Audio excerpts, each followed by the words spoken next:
Deep ফ্রিজের যে লাইনটা আছে, যেখানে ওয়াটার ট্রেটা থাকে, ওয়াটার ট্রেটার নিচে যে হোলটা থাকে, সেই হোলটা দিয়ে ওয়াটার ট্রেতে যে জলটা তৈরি হয় জমে, সেই জলটা এই ড্রেন লাইন দিয়ে পাস হয়।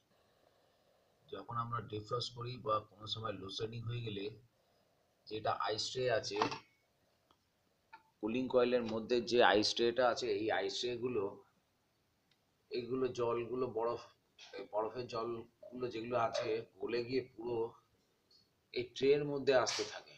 এবার এর মধ্যে যে মাছ মাংস যা কিছু থাকে, সেগুলো যেহেতু জমতে থাকে, জমতে থেকে থেকে একটা মানে এমনই তরলের মতন তৈরি হয়ে যায়, যেটা আঠালো টাইপের হয়, গিয়ে এই ড্রেন লাইনটা এটা জ্যাম হয়ে যায়।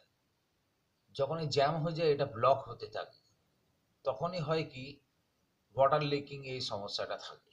এখানে এই জায়গাটা যে যে হোলটা আছে, এই হোলটাকে একটা স্টিলের স্পোক বা গ্যালভানাইজ তার সরু রং ঢুকিয়ে এই লাইনটাকে পরিষ্কার করতে হয়। এই লাইনটাকে ভালো করে পরিষ্কার করতে করতে অল্প অল্প একটু সাবান জলের 1 কাপ মতো সাবান জল দিয়ে এইটাকে ভালো করে লাইনটাকে ক্লিয়ার করে পরিষ্কার করে দিলে এই লাইনটা পুরো পরিষ্কার হয়ে যায়। এই লাইনটা একদম চলে যাচ্ছে এই ডিপ ফ্রিজারের পিছন দিকে যেটা কন্ডেন্সার থাকে, সেই কন্ডেন্সারের নিচে একটা ট্রে থাকে কম্প্রেসারের উপরে। সেই ট্রেটার মধ্যে জলগুলো ভর্তি জমা হতে থাকে। বা সেই জলগুলো যখন জমা হয়ে ফুল হয়ে যায়, তখন সেটা আস্তে আস্তে নিচের দিকে পড়তে থাকে, পড়তে পড়তে পড়তে পড়তে সোজা চলে আসে এই ট্রেন নিচে দিয়ে, এই মাটির নিচে এই সারা জায়গায় জলে জল হয়ে যায়। এটাই হচ্ছে ওয়াটার লিকিং এর প্রবলেম।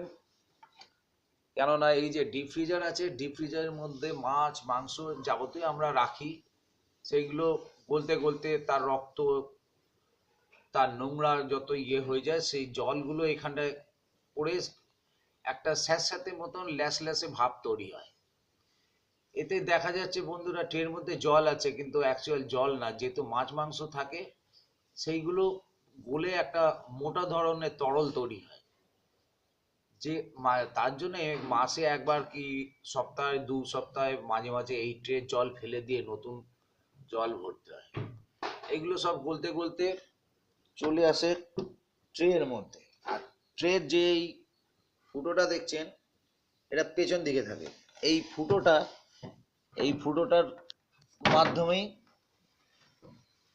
গিয়ে ঠিক ওই পাইপের যে ফুটোটা দেখা যাচ্ছে, ওই ফুটোটা দিয়ে জলটা পড়তে থাকে, আর পড়ে জলটা নিচে চলে যায় পেছন দিকে। যেমন এয়ার কন্ডিশনের দেখবেন একতলা দুতলা বাড়িতে একটা পাইপ করে দেয়, সেই পাইপ দিয়ে জলটা মাটিতে পড়ে বিল্ডিংয়ের বাইরে।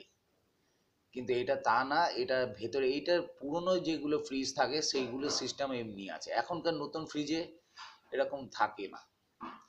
সুতরাং এই লাইনটা যখন ব্লক হয়ে যাচ্ছে, তখনই উপর থেকে জল পড়তে পড়তে এই কাঁচে পড়বে, নিচে পড়বে, পুরো সব জায়গায় জলে জল হয়ে যাচ্ছে।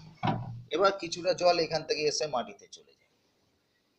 এই পার্টটা আমি এখানেই দেখালাম বন্ধুরা, এরপরে পেছনের পার্টটা দেখাবো।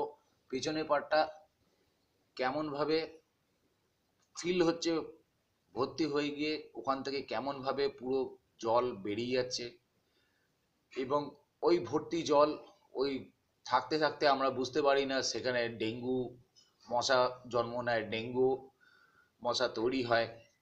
এর জন্য বাড়ির মধ্যেও যে মশা থাকে এই পুরনো ফ্রিজের মধ্যে, এই রকম যদি জল লিকেজ হয়, তখনই বুঝতে হয় যে ওই পেছনের বাকেটটাকে ভালো করে ফিনাইল দিয়ে মুছে পরিষ্কার করে আপনাকে রাখতে হবে। ওই বাকেটটা যখন খুলবেন, দেখবেন ভেতরে মশার ডিম তৈরি হয়ে আছে।